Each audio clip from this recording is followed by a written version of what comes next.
Forgiveness. Is it something earned or something given?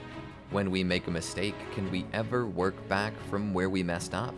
While we may want to, such is the case with Obito, we can never undo the bad things we've done, even if we try burying it with good deeds. So if forgiveness can't be earned by doing good deeds, then how? Well, that's the point. Since we cannot undo what we've already done, the only recourse is through mercy. Forgiveness for the sake of forgiveness. True, unconditional love. Previously, Obito has been trying to undo the damage that he's done in the past. He's been trying, but there are some things you just can't undo. But Minato is bound and determined to pardon him for his crimes anyway. In the last episodes, Obito came through Konoha seeking to take the Tailed Beast of Kushina during her time pregnant. However, his conscience getting the better of him, he stopped. Minato discovered who he was and pardoned him for his crimes. Obito would later travel to Kirigakure, where he would attempt to free Yagura and his tailed beast from his genjutsu. Managing this, he and Kakashi begin to travel back from Kiri toward Konoha. Welcome to the Amagi. Before we begin, only 25% of our viewers are subscribed, so if you're a fan of the video, please like and double check if you are subscribed. And with that out of the way, let's get into the video. A deep, dark, dank cave lay before them. The masks of Anbu operatives stood out, shining under the moonlight. Looking in, these agents knew their destination. Sneaking, they kept close to the walls, using the cover of darkness to mask their approach. They were not yet aware that something else was using the cover of darkness just the same. As they made their way deeper, what was the rocky mouth of a cave turned into a long, polished corridor that led off in multiple directions. Despite their desire to clear the whole building, they couldn't. There wasn't enough of them there to do so, so they kept moving. "He said that the statue would be in the main throne room," the captain of the squad said. "Stay close. You never know what could be lurking around here." Each of the Anbu agents tried to stay close to their captain. They continued to make their way deeper toward the center of the base. "What was that?" one of the agents screamed. They turned around and looked at him before scanning the area. They returned their gaze to him. "What was it?" "I thought I saw a figure emerge from the floor and then sink back through it." The captain waved it off. "Your mind is playing tricks on you again," he said. They then went a little deeper, and there they saw it, a massive statue, blindfolded and sitting upon what appeared to be a lotus. They examined it. "This has got to be the target." They grew a bit closer to it. "There's something underneath it," one of the agents called. They began to look. "What is it?" The shadows behind them slowly began to extend in their direction. "I don't know, it looks kind of like cocoons," one of the agents said.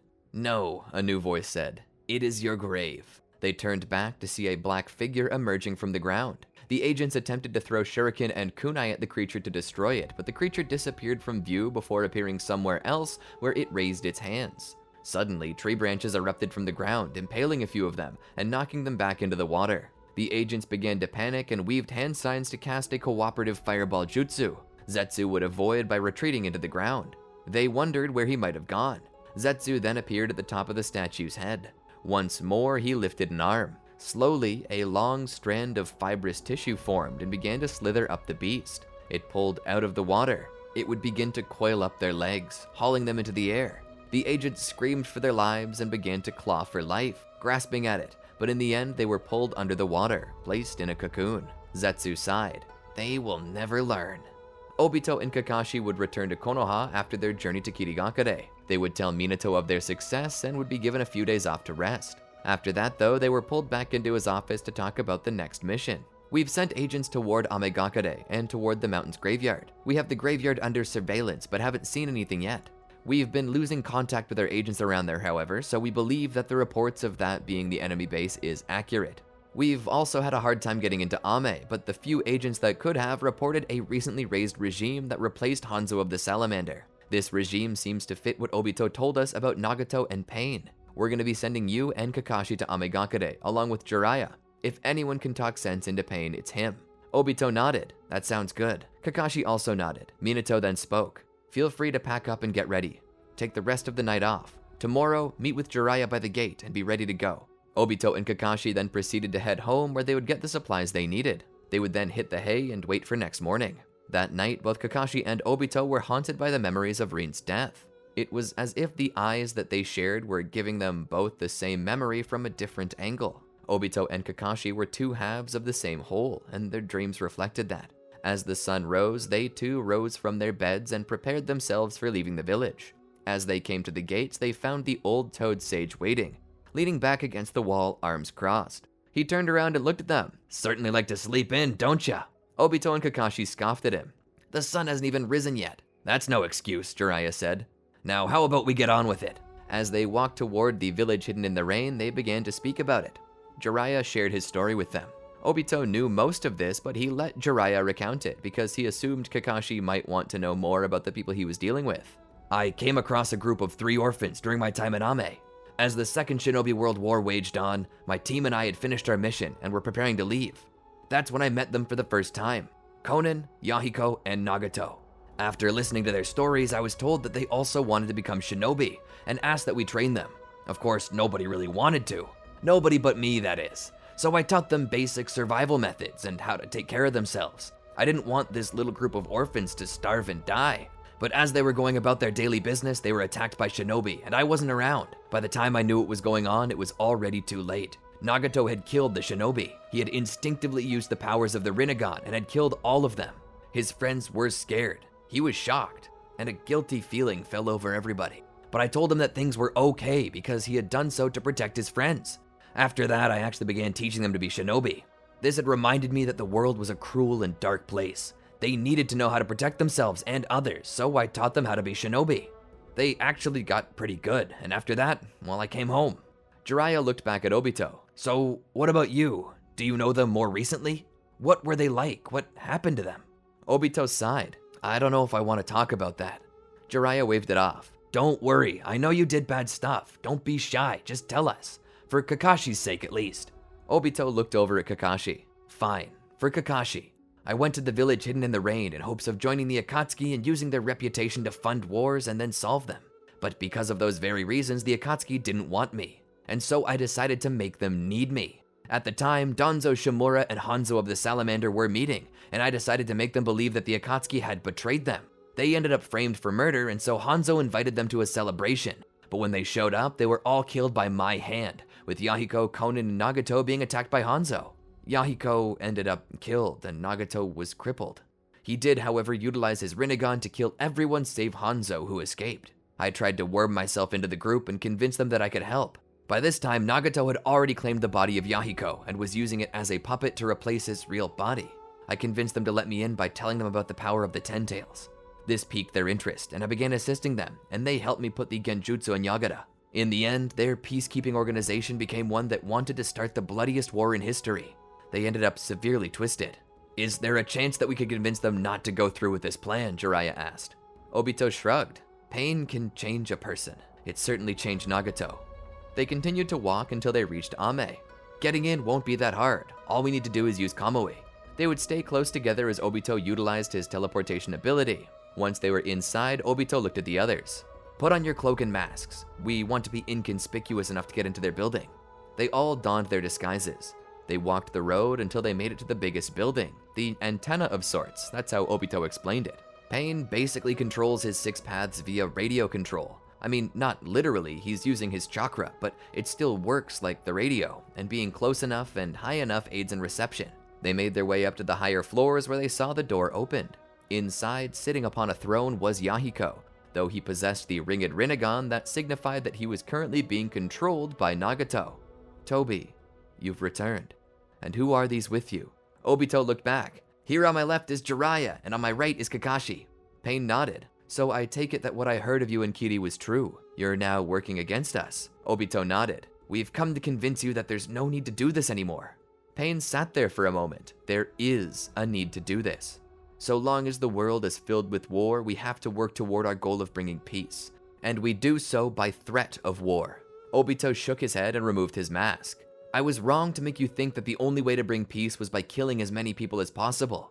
In truth, I had never planned to go along with that way of thinking, as the Ten Tails had the ability to cast the infinite Tsukiyomi, which is a powerful genjutsu that allows us to put people into a dream world, whatever we want it to be. That's what I wanted to use it for.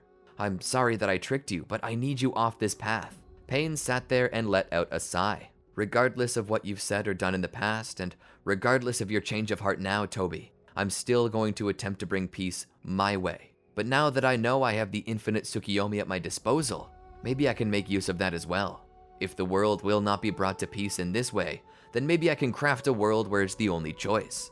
Pain then stood. Regardless, you've betrayed the Akatsuki. You're spreading our secrets among the other nations and villages. I cannot let you continue. You understand that, yes? As Pain asked this, the door behind him closed. In the rafters above, the other paths of Pain waited. Obito took a deep breath and sighed. I was afraid it would come to this. Obito then looked back. Each path has a specific power they can utilize. They're all very powerful. We don't have time to name them all, but that one right there. He pointed to the Naraka path. That one is the first one you need to kill because he can heal the other ones. Kakashi and Jiraiya both nodded. As the 6 paths leapt into battle, so too did Obito, Jiraiya, and Kakashi. The 3 of them were outnumbered 2-1, without counting Konan, who was now mysteriously gone. Obito was facing the Diva path and the Naraka path, while Jiraiya had Preta and Human, and Kakashi had Animal and Ashura. Obito had quite the advantage with his Kamui, which allowed him to phase through any and all attacks. He went straight for Naraka. He would become tangible and punch Naraka in the face, knocking it silly and kicking it back into a wall.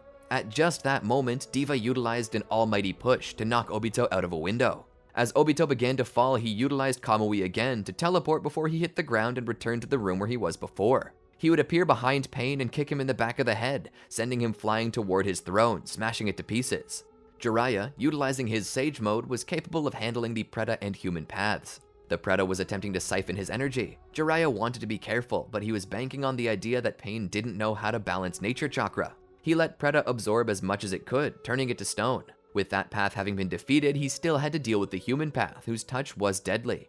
Jiraiya was now out of Sage mode, and so he retreated back and summoned Fukasaku and Shima. I'm kind of in a tough spot, guys. Can you please, The 2 toads looked to each other. Sure, dear, we can do that, Shima said. She fused to his shoulder. Fukasaku did the same with a sigh. They began to gather nature energy and share it with Jiraiya. As Jiraiya powered back up to Sage mode, he began to weave hand signs. Fire release! Toad oil flame bullet! The 2 toads beside him began to spit oil as Jiraiya himself utilized the fire release to set it aflame. He used this technique to burn up the Human path to ashes. To the side, Kakashi was having issues with his own battles. He was fighting the Animal path and the Ashura path. Kakashi saw Ashura firing missiles at him, and he teleported them to the Kamui dimension. Once he knew that worked, he began to wonder why he didn't just teleport them all there. He would teleport Ashura to the Kamui realm, only for the Animal path to teleport him back. Kakashi was confused, but he assumed that Animal had a contract with Ashura, so he decided to send Animal path to the Kamui realm, only for Animal to utilize reverse summoning to teleport itself back to Ashura. Kakashi was slowly getting fed up. He would utilize his Chidori to speed through and remove the head of the Animal path before turning and teleporting Ashura away with Kamui. This time it seemed to stick. Obito was at that moment running and throwing Naraka path out the window. Together, the 2 dive bombed toward the surface before Obito broke off from Naraka and utilized his Kamui to teleport back into the room with the others. The only one remaining was Diva. The 3 decided to team up on Diva. Jiraiya, in Sage mode, rushed toward it, attempting to punch him, but Diva dodged. Kakashi would rush through with his Chidori and would impale Diva from behind, and as he did so, Obito would walk up to Diva and put his hands on him. Using genjutsu, as well as a few chakra blocking techniques he had learned in his travels, he managed to cause the Diva path to fall unconscious. That wasn't the real Nagato, Jiraiya said. No, the real Nagato is hiding somewhere. Likely where Konan went. Jiraiya picked up one of the chakra rods. You said that he controls them like radio control. Then these must be receivers. He funneled his chakra through it. I got it. I know where Nagato really is. Obito and Kakashi let Jiraiya lead the way. Jiraiya would lead them through the corridors and would stop. It says he's right there. He pointed to a wall. How do we get in though? Kakashi asked. Obito put his hands on Kakashi and Jiraiya. He turned the 2 of them intangible and walked them right through the wall. The 3 then stood face to face with Nagato and Konan. You need to stop. Now, Nagato, Jiraiya said. This isn't who you used to be. Jiraiya looked upon the frame of his student, the shell of a person he used to know. Your desire for peace has been twisted. Now you seek war. You're acting as if the ends justify the means, but every war is fought with that mentality. You're becoming the very thing you've attempted to destroy. I'm becoming the thing this world made me to be, Pain said.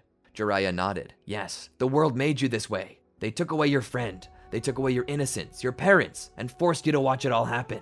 But you don't have to be this way. Your response is up to you to decide. Nagato stood there for a moment. No, it's too late. Jiraiya shook his head. No, it's not too late. You just have to make the decision. Pain thought about it. How will we bring peace to a world that doesn't want it? Jiraiya thought about it. I'm not entirely sure, Nagato.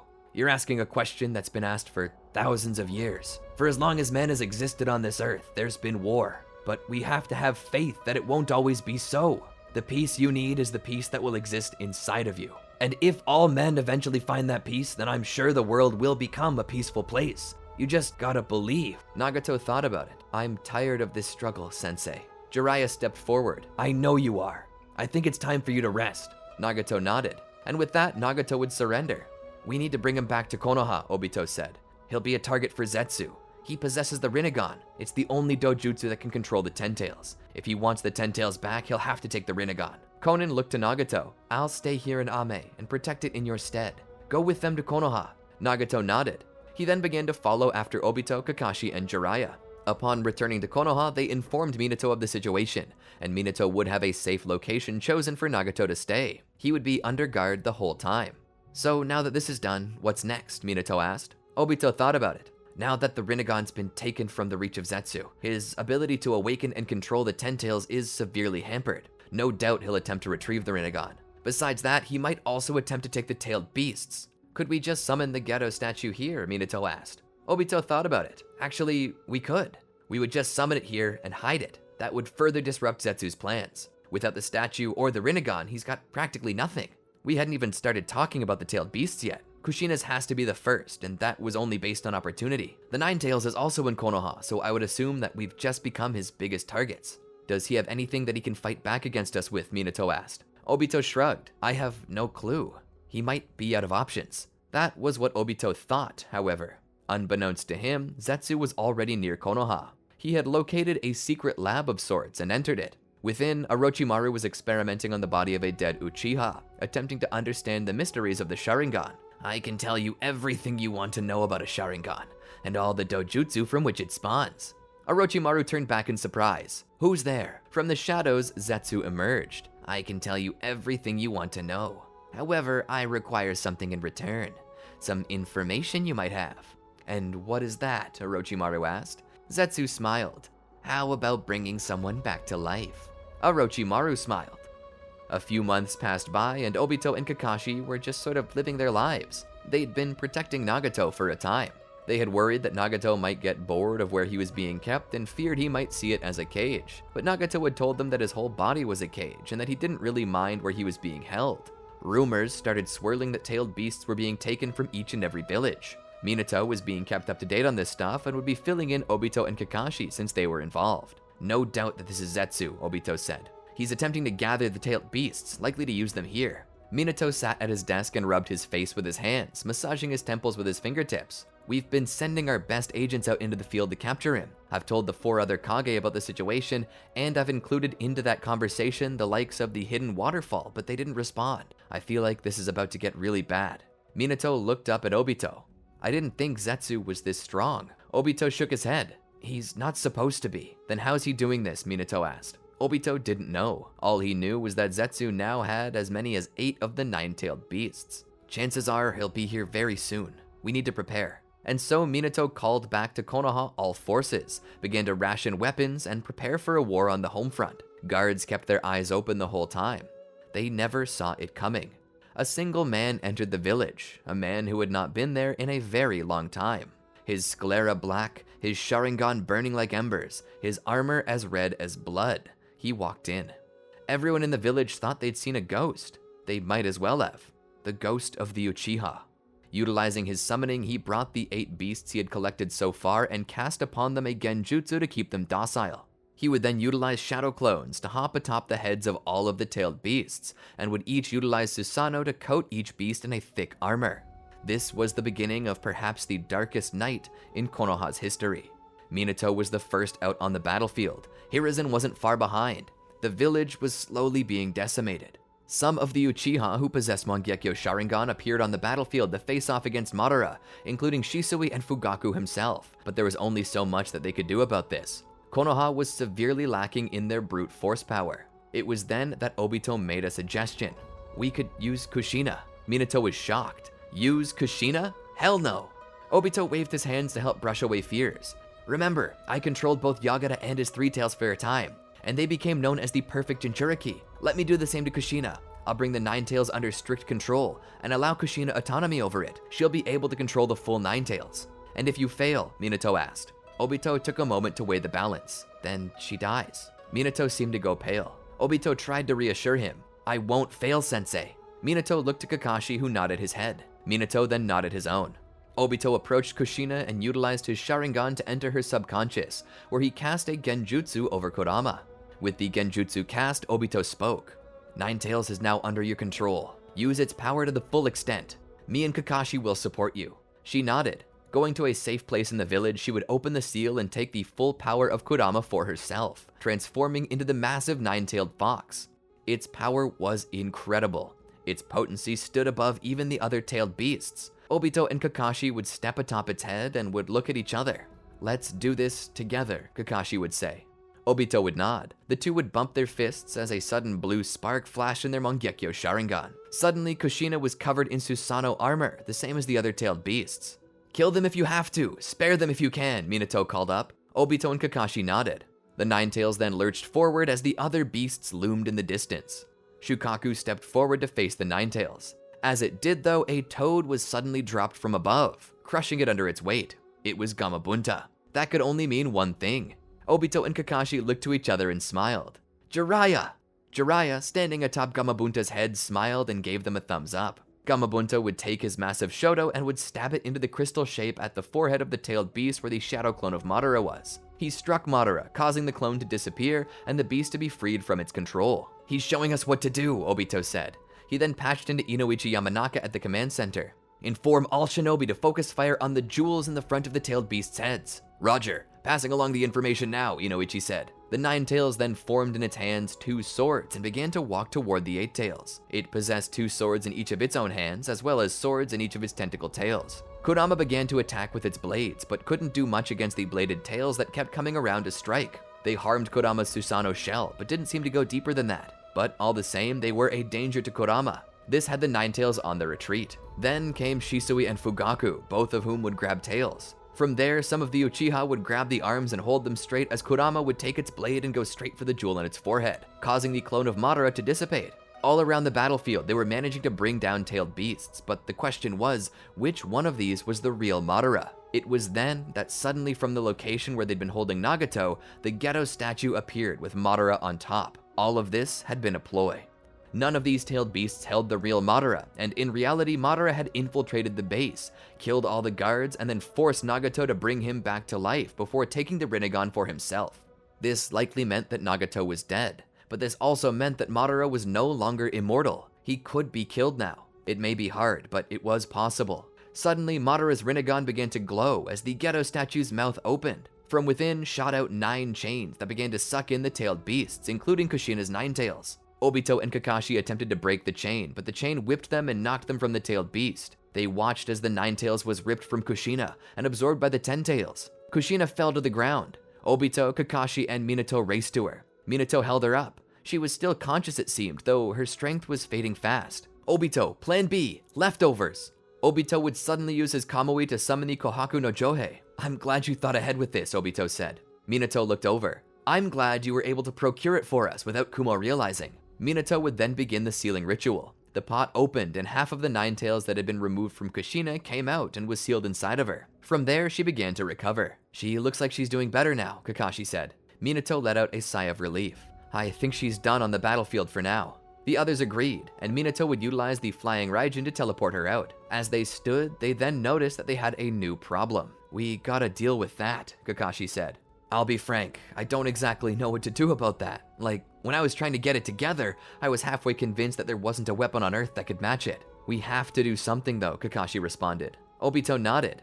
I guess we charge it. They would fist bump again and summon their Susanoo. They would then rush at the 10 Tails, attempting to strike it with their weapons, only for their weapons to make it angrier. It roared, and with a single punch, shattered the entire Susanoo. Obito and Kakashi went flying. They landed and laid there for a moment. As they stood though, Obito called out, Kakashi, Kamui! Kakashi got the idea. He looked up at the looming creature and utilized Kamui and managed to tear a massive piece out of its body, causing the beast to cry out. Madara would look down at Kakashi. Kill him first, 10 Tails. The 10 Tails would begin to form a tailed beast bomb and shape it into a cone. It aimed it at Kakashi and prepared to fire. Suddenly, it would shoot. Obito cried out for his friend. Kakashi suddenly activated his Mangekyo Sharingan, and strangely enough, Obito felt his own activate. He was confused. Kakashi absorbed the Tailed Beast Bomb, and suddenly, without warning, it appeared out of Obito's body, flying toward the Ten Tails where it would collide with a massive explosion. What was that? Obito asked. He looked at Kakashi and realized that in their moment of terror, their Sharingan synchronized and redirected the attack back at the Ten Tails. Wait, we might be able to use that. Madara had been blown back, and his body was covered in ashes and burns. Most of them might be considered lethal to many, but not to Madara. To Madara, this was a Tuesday. He managed to stand. Time to get down to business. He would absorb the Ten Tails into his body, becoming its Jinchuriki. From there, he would go at Kakashi and Obito, moving with incredible speed. Kakashi and Obito knew exactly what to do. Obito would teleport near Madara, and as Madara would strike out at Kakashi, Kakashi would open a portal with his Kamui. Obito would then open a portal with his own and would allow Madara's attack to rush out of that portal and strike Madara instead. Madara would be knocked back. Obito and Kakashi would put their hands together, and suddenly between them they would form a shuriken shaped like their shared Mangekyo Sharingan. Together they would throw it at Madara and warp him to the Kamui dimension. Within the Kamui dimension, Madara would sit and wonder how it's possible that he's losing to his own apprentice. But at that moment, Black Zetsu appears from within his sleeve and slithers out. As Madara fears being stuck in the realm of Kamui forever, he's suddenly betrayed by Zetsu, who would transform him into Kaguya. Zetsu would return to his mother as she would tear a portal through space-time and teleport herself back to Konoha. She looks up and sees the moon rising. She smiles. Who is that? Obito wonders. Kakashi shakes his head. Suddenly, they have a vision of the Sage of Six Paths, who explains who Kaguya is, the fate of Madara, and what they can do about it.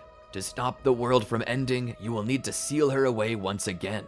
But how do we do that? Kakashi asks. The way is clear before you. You merely need to see it. Suddenly, Kakashi and Obito realize that they both possess full Mangekyo Sharingan.